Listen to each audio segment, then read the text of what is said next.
Un triomphe diplomatique, le score l'atteste mieux. 189 voix sur 192, plus de 98% de suffrages favorables, ce plébiscite ouvre majestueusement les portes du Conseil de sécurité des Nations Unies à la Côte d'Ivoire.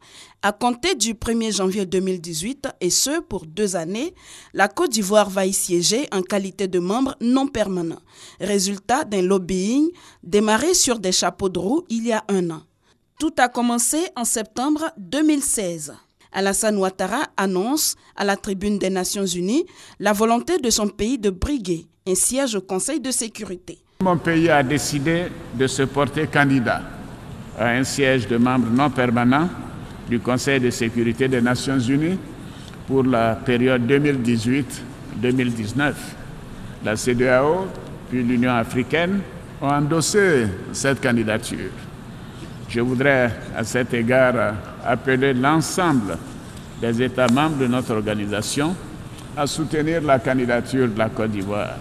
La raison ? La Côte d'Ivoire, à travers cette candidature, entend partager avec les autres pays membres son expérience réussie du maintien de la paix et de la collaboration au sein des Nations Unies. Je voudrais rappeler que la Côte d'Ivoire a contribué par le passé à l'effort de stabilisation au Congo, en Haïti et en Centrafrique, à travers respectivement la MONUSCO, la MINUSTA et la MINUSCA. C'est dans cet esprit que la Côte d'Ivoire, dans le cadre de la MINUSMA, était aux côtés du peuple frère malien entre 2013 et 2015. Et nous nous apprêtons à déployer d'ici la fin de l'année une compagnie de protection d'environ 150 éléments. En d'autres termes, la Côte d'Ivoire veut apporter sa pierre à l'édification d'un monde plus pacifique.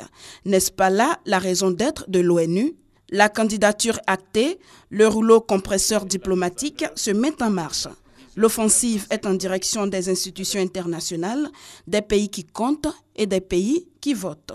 Objectif : convaincre les membres de l'Assemblée générale des atouts de la Côte d'Ivoire. Ce sont les performances économiques, la résilience du pays éprouvée par la crise post-électorale et surtout sa volonté de contribuer au maintien de la paix dans le monde.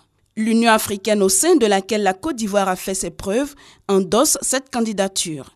Ce 2 juin, c'est au tour des membres de l'ONU de donner quitus au pays. Ainsi, après 1964 et 1965, puis 1990 et 1991, la Côte d'Ivoire s'arroge pour la 3e fois un siège de membre non permanent au Conseil de sécurité de l'ONU. Aux côtés des 9 autres membres non permanents et des 5 détenteurs du droit de veto, elle donnera son avis sur la marche du monde et prendra part au vote des résolutions relatives aux décisions de maintien de paix. Le Graal pour un pays sorti de crise il y a à peine 6 ans.